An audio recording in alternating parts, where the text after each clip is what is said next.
President Jacob Zuma has signed the new amendments to the Act into law. According to the new amendments, all credit providers will have to be registered with the National Credit Regulator. Payment distribution agencies will also have to be registered. This will enable the National Credit Regulator to monitor whether credit providers are complying with the rules and regulations governing the Act. The National Credit Act, remember it was a bill before that has now been signed by the President into law. It provides for every credit provider to be registered with the National Credit Regulator. Now, the reason being that originally, the only credit providers that were required to register with the NCR were those credit providers who, for instance, would have a loan book of 500,000 and above, or at least 100 credit agreements. But now we have, we are going to do away with that. We will require every credit provider to be registered so that we have everybody on our radar screen. But does the NCR have the capacity to enforce and monitor compliance? Their capacity needs to be beefed up because the problem is quite huge. And I don't think currently they have sufficient capacity to be able to enforce the law. And we hope that with the new term of the president, they will be given more attention, be given more resources, because they only have so much budget that they can work with. The new act prevents credit providers from terminating the debt review process as and when it suits them. But the debt counsellor must place a consumer's debt review application on the court roll within 60 days. Once this is done, credit providers will no longer be able to terminate the debt review process. Before credit providers issue summonses to consumers, they must first issue a Section 129 letter. This letter gives consumers 10 working days to decide whether to settle the amount owed or to apply for debt review.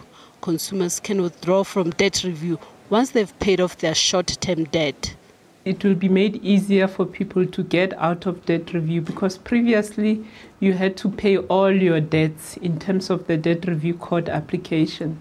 But now if you've paid off all your short-term debt, you will be able to, let's say you are remaining with a mortgage, you will be able to get out of debt review and continue normally with the other agreement. The other thing is that previously, if your debt cancelling case was in court and it had not been heard, the credit provider could still terminate you from debt cancelling.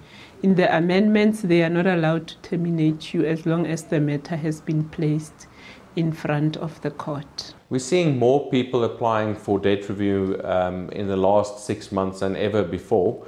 And what we've seen with the credit providers is that, we all now understand the process better and understand each other's roles better. So what we as debt counsellors are doing is we're making reasonable offers to the credit providers, and the credit providers in turn are now not terminating the debt review as much as they did in the past. Some credit providers do not do a thorough credit check to investigate if consumers can afford the repayment. This has led to many consumers being offered credit recklessly, and they had to go to court to prove it. Consumers will be able to refer reckless credit agreements to the NCR for investigation. The National Consumer Tribunal will be given more power to declare credit agreements reckless. Credit providers didn't do a proper assessment before giving out debt in the past. But now also in terms of the amendments, there is affordability assessments that has to be done. And it's prescribed by the Act. And so in terms thereof, the credit providers now have to make sure that the consumers can actually afford the debt.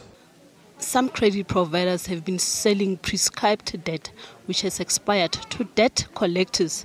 And debt collectors were reviving this debt, even though it was older than 3 years. Debt that's older than 3 years can no longer be collected. They cannot be sold and cannot be collected, and that will make it an offence if credit providers actually collect it. So no more phone calls on old debt to say you owe us money. In terms of that, it become illegal.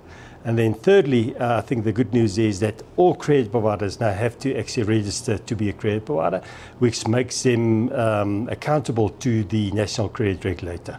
The amendments to the Act will also provide for the automatic removal of listing and judgment from the credit bureau.